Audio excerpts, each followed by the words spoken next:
महोदय श्रीमान विनोद खन्ना माननीय इंसान को राहुल नरवाल जी को मौका भेजकर इस जिले के पहले डीसी के रूप में कमान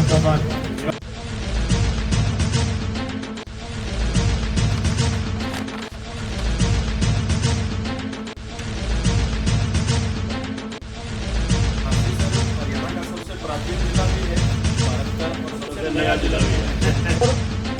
आज हम सब के लिए बड़ा सौभाग्यशाली दिवस है और मैं समझता हूँ कि जो आज के ये पल हैं ये पूरे हांसी जिला निवासियों के लिए एक चिरस्मरणीय लंबे समय तक याद रहेंगे कि आज हमारे हांसी जिला में पहले जिला उपायुक्त महोदय ने ज्वाइन किया और आज हांसी जिला के सभी लोग गदगद हैं और मैं धन्यवाद करता हूं माननीय मुख्यमंत्री श्री नायब सिंह सैनी जी का, जिन्होंने हांसी इलाके के लोगों की मांग को मद्देनजर रखते हुए 16 दिसंबर को हांसी को पूर्ण जिला घोषित किया और आज हमारे डीसी महोदय श्री राहुल नरवाल जी, जिनके बारे में मैं कहना चाहूँगा कि इनका मेरा कभी आमने सामने कभी मैंने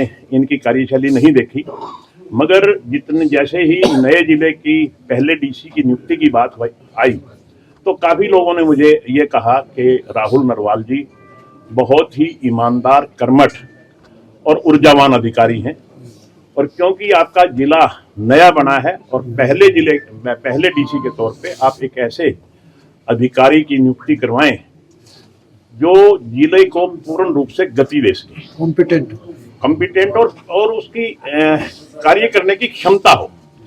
राहुल जी युवा हैं, ऊर्जावान हैं, ईमानदार हैं, कर्मठ हैं। इनकी सभी विशेषताएं जब मैंने सुनी तो मैंने माननीय मुख्यमंत्री जी से रिक्वेस्ट की कि हमारे राहुल नरवाल जी को आप अगर उपायुक्त लगा दें, तो मुझे ये सुनकर बड़ी खुशी हुई कि माननीय मुख्यमंत्री जी ने ये कहा कि वो बहुत अच्छे डीसी रहेंगे।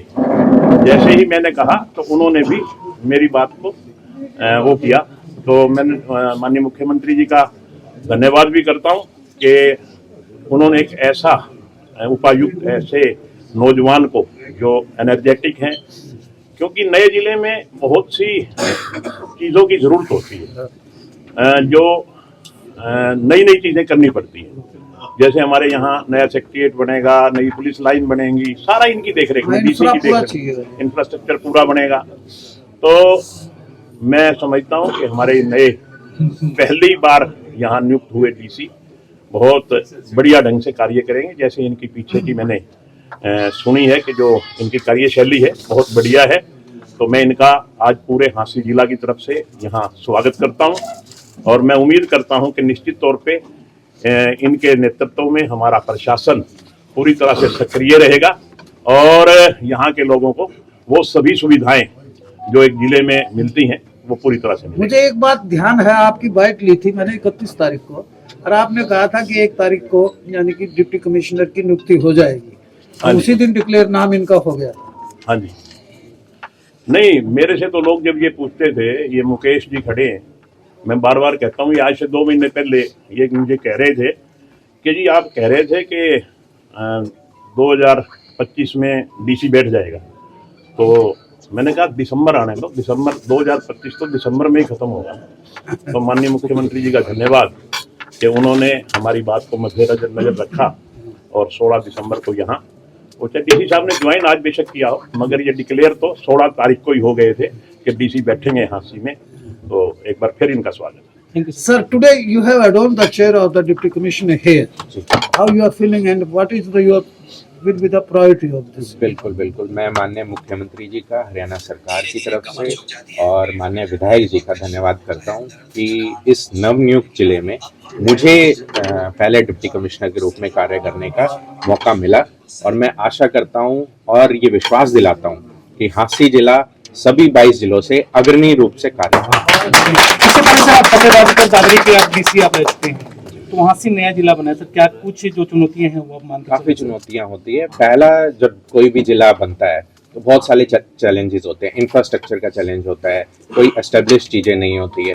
तो सबसे पहले हमारा ये चैलेंज रहेगा कि यहाँ पे इंफ्रास्ट्रक्चर को एस्टेब्लिश किया जाए, उसके बाद सारी चीज़ें यहाँ पे लाई जाए और जो भी गवर्नमेंट की स्कीम्स है, फ्लैगशिप स्कीम्स है, उसको इम्प्लीमेंट किस तरीके से कराया जाए और हांसी के जो निवासी है उनको डायरेक्टली कैसे बेनिफिट पहुंचाया जा सकता है। प्रायोरिटी क्या रहेंगी सर? बोटलनेक्स भी आएंगी, प्रायोरिटी भी आपकी? प्रायोरिटी बहुत सारी प्रायोरिटीज है, मैं 1 2 3 प्रायोरिटी करके नहीं करूंगा, लेकिन जैसे हांसी के पेड़े मशहूर है, तो ये गवर्नमेंट ऑफ इंडिया की स्कीम है, 1 प्रोडक्ट 1 डिस्ट्रिक्ट। तो अभी मेरी प्रायोरिटी है कि उस हांसी के पेड़े को जीआई टैग कैसे दिलवाना है, ये मेरी Is it so, sir? ये रहेगी प्रायोरिटी? ये प्रायोरिटी रहेगी। और उसके बाद नेक्स्ट? उसके बाद नेक्स्ट प्रायोरिटी ये है कि हांसी एक रूरल एरिया है, तो रूरल एरिया के चैलेंजेस अलग रहते हैं, सराउंडिंग रूरल एरिया है, तो रूरल एरिया के चैलेंजेस अलग तरीके से रहते हैं। तो रूरल एरिया के जो भी प्रॉब्लम्स हैं, चाहे वो सेम की समस्या है या फिर पानी भरने की समस्या है या इस तरह की समस्या है कि किसानों को कैसा लाभ पहुंचे, और हांसी जो नगर परिषद है वो किस तरह से और इफेक्टिव वे से फंक्शन कर सके। तो बहुत सारे चैलेंजेस है, बहुत सारे अपॉर्चुनिटीज भी है। जब चैलेंज होएगा तो विधायक जी के साथ सारी चीजों को हम क्रियान्वयन कर लेंगे। सर एक गेन तो आपको मिलेगा, क्योंकि आपकी एजुकेशन एशिया की सबसे बड़ी यूनिवर्सिटी एचयूयू में रही है, वेटनरी स्टूडेंट रहे हैं, और हांसी के ज्योग्राफिया के बारे में तो आपको काफी हद तक पता होगा। जी बिल्कुल बिल्कुल। हांसी जैसे अभी आपसे इंटरेक्ट करते हुए मैंने बताया, हांसी की अलग प्रॉब्लम्स है। आप इसको इस तरह से देखें, अब ये जिला बन गया है, तो जिले के रूप में ही हमें इसको अपॉर्चुनिटी के रूप में कार्य करना चाहिए। सर डीसी क्यों, लेकिन अन्य जो विभाग के अधिकारी है वो कब तक आएंगे जी? वो बिल्कुल आपकी, मैं ये बात है कि अगले 1-2 महीने में यहाँ पे एस्टेब्लिश हो जाएगा सारा स्ट्रक्चर, ठीक है। धीरे धीरे सारी चीजें आने लग गई है, मेरी नियुक्ति हो गई है, आगे जो भी एडीसी है, सीओ जिला परिषद है, वो भी नियुक्ति हो आपका कैंप ऑफिस रेस्ट हाउस में रहेगा? रेस्ट हाउस में।